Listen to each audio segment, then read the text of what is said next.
Congressman Doggett and I were talking, and he was saying he thinks Trump has the advantage right now, and he was comfortable in 2016 with Hillary in Philadelphia, but then look what happened. Are you concerned about a possible repeat there, of getting too comfortable because the momentum's on her side right now? Well, I'm a person who never takes anything for granted, but I'm very pleased about the way that Kamala's campaign is changing the polls and getting into the areas that people thought she would never, any Democrat would be able to achieve.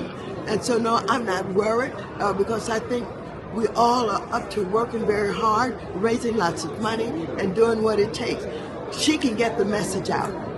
I think the team is very good and very well placed. They will get the message out, they will unify, they will talk about the new possibilities, and we will work hard to get people knowing and understanding the message. And I am very optimistic. Do you want to see, right after the convention, her do a full news conference for like an hour where she takes questions from journalists, unscripted? Do you want to see more of that off the cuff, Harris, right after the convention? Well, I keep hearing about the lack of interviews and the lack of information. Well, I don't think that's anything that's contrived. I think that the campaign decided that all of a sudden we have someone that was endorsed. We had a president that stepped aside. All of this is very new. We only have a short period of time. Get out there and get on the road. Get on the road. Get the crowds. Do everything that you can to help people understand and know you. I believe that's what they're doing now, and it makes good sense. The crowds are coming.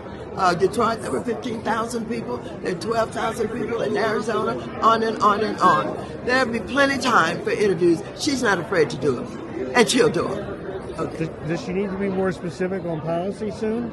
Like with her price gouging plan and the ban she wants?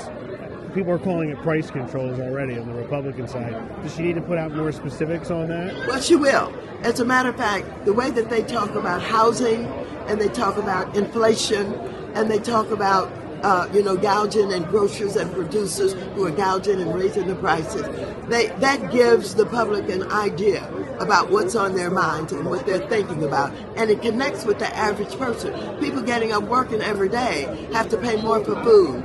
They have to pay more for gasoline.